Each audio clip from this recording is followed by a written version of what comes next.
Tennis.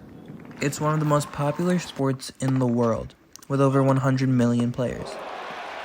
But how did this venerable sport start, and what is up with its scoring system? To answer these questions, we must first travel back to medieval France. The earliest precursor of tennis is thought to be a 12th century game played by French monks known as jeu de paume, literally translating to game of the palm. This game differed greatly from modern tennis, as the ball was struck with the hand rather than with a racket. As time passed and the game evolved, players began to use gloves to protect their hands from calluses. The game also began to become popular with royalty, with some French kings even passing away while playing the game. The royalty at this time also began to construct indoor courts, shifting the game to be played primarily indoors. The game eventually entered England, and in the 16th century, rackets were finally introduced.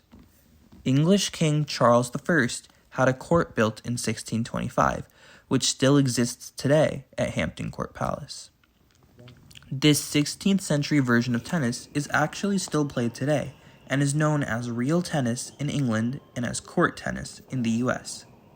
The version of tennis that is played today started in England during the late 18th century and was known as lawn tennis, as it was played outside and on the grass. To this day, tennis in England is still formally referred to as lawn tennis. Lawn tennis quickly rose in popularity and after a short while overtook croquet to become the most popular British summer sport. The game's growth was aided further in 1873 after Walter Wingfield created a box that included a net, rackets, and rubber balls. These box sets were easy to transport and cheap, and in 1874 were brought to America, introducing lawn tennis to the US. In 1877, the first lawn tennis tournament was held.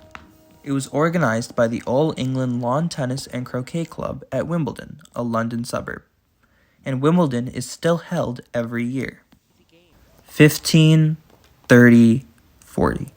These seemingly uncorrelated numbers actually represent winning 3 points in tennis. This, often confusing to newcomers, scoring system, just like tennis, has centuries-old roots. As evidenced in a 1415 poem, the tennis scoring system used to make slightly more sense, with the orders of points being 15, 30, and then 45 instead of the current 40. Evidence has also shown that over time, French students simply started shortening 45 to 40, leading to the change that has stuck ever since. But why does winning a rally give a player 15 points instead of just 1? While there is no definite answer to this perplexity, the most popular theory has to do with the clock. To win a game in tennis, you must win 4 points. And it is believed that the monks who originally played the game looked at a clock and decided to use it to keep track of the score, moving the clock hand in 15-minute increments after each point. Winning 1 point would move the clock to 15 minutes, then 30 minutes, 45 minutes, and finally resetting once a player had won 4 points. Although critics of this theory do note that clock hands were not introduced until the late 1500s, and did not become widespread until even later, which does not line up with the 12th century time frame that monks started playing the game. So nobody knows for sure how the tennis scoring system originated, although these mysterious origins might just be fitting for one of sport's most bizarre systems.